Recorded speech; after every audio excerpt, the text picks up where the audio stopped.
Hello, I'm Dr. Conor and I'm the Bassoon professor at West Texas A&M University. These videos are to help you prepare for the TMEA 2024 to 2025 All-State Audition Etudes. The first etude is etude number 1 from Milde's concert studies.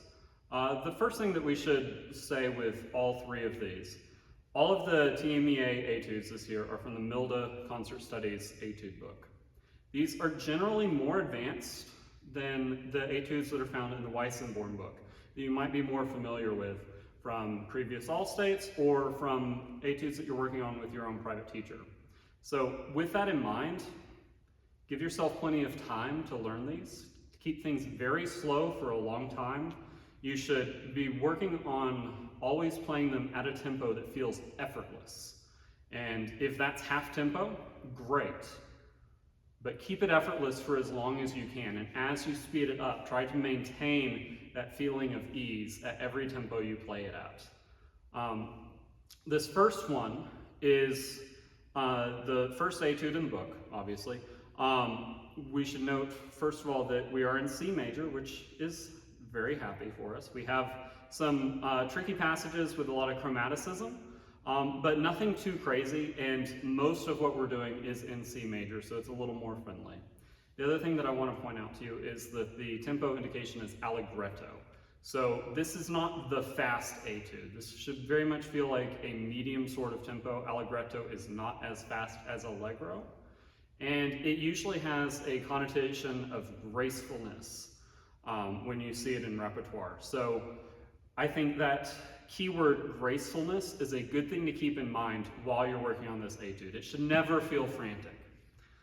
There are a few things that you should keep in mind. We have a lot of hairpin gestures, especially if you're looking at the Kovar edition of this that's recommended. Yours might be a different color, but there are a lot more dynamic indications in this than the original and what you can find for free on IMSLP. On this first page, a couple of things to watch out for. We have a lot of slurs into tenor E, and some of these arpeggios. For instance, measure 12, we slur from a B up to an E, and then also in a lot of these broken third gestures. You should remember that if we're slurring into an E or an E flat in the tenor register, you want to raise that first finger in your right hand to make the slur happen more easily. In fact, that's my normal fingering for E, is 1-3 in the resonance key in the left hand, and then just 2-3 in the right hand. It slurs a little more friendly-like than the full fingering, and also it's a little higher in pitch, and those notes tend to be flat anyway. So might as well make things a little bit easier for ourselves. All right, other things to keep in mind on this first page. Watch dynamics. We should have a lot of drama coming from these hairpin gestures, a lot of ebb and flow. And there are some places like with the pickups to measure 13, pickups to 14 and 15, where we do have some terraced dynamics marked in.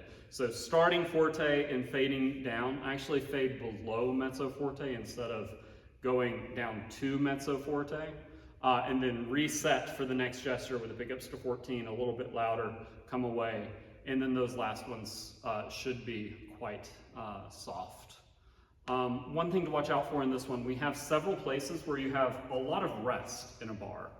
We have a lot of beat 4s off, but some places like measure 8, you have 3 beats of silence in the bar. I hear this all the time where people don't count the correct number of rests. It's plenty of time, you don't need to stretch it out, and you also shouldn't jump in and come in on beat 4 or what feels like an upbeat to whoever's listening to you.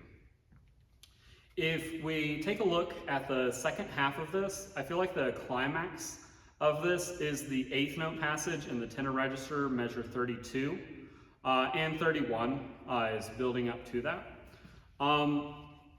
When we're getting into the tenor register, some of this could be high for you. We're not playing high Bs all the time, especially if you're a freshman and this is your first time going for All-State at the high school level.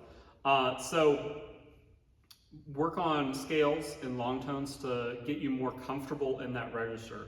You should never be playing these higher notes only when you're working on this etude.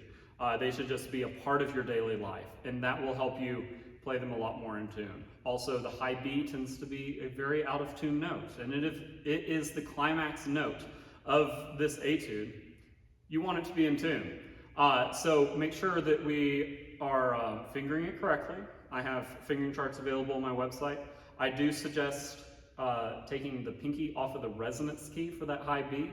It can help the pitch a lot. This is a normal thing that we do as bassoonists, but that won't help you if you don't know where it goes. So put a nice drone on a B and just hold it. Practice, see if you can put the bassoon down, take a drink of water, pick the bassoon up, and nail a perfect high B. See if you can do it at a loud dynamic. See if you can do it a soft dynamic. See if you can do a nice taper on a long note. Once you can do all of those things with confidence, you'll be a lot more comfortable here. Another thing to keep in mind for measure 32, high B and the high F sharp, sometimes they don't slur very well between those two notes, especially if you're using the pinky fingering for the high F sharp, which is my go-to. Those two notes are from the same harmonic series, and they don't, you tend to get stuck when you go to the F sharp, and the bassoon still tries to play a B. There are a couple of ways around this. One that I don't recommend is you just do it the normal way and hope for the best. It might work out, but probably not. You can use the thumb fingering for the F sharp. So instead of having your pinky on the F key, you can have your thumb on the B flat key. This works really well for some people. I really don't like the way the thumb F sharp sounds on my instrument, so I never do that. Instead, I just give it a light tongue, and that makes me very secure in the note coming out, and I think it helps re-energize the grouping into the A. So I don't think there's anything wrong with that.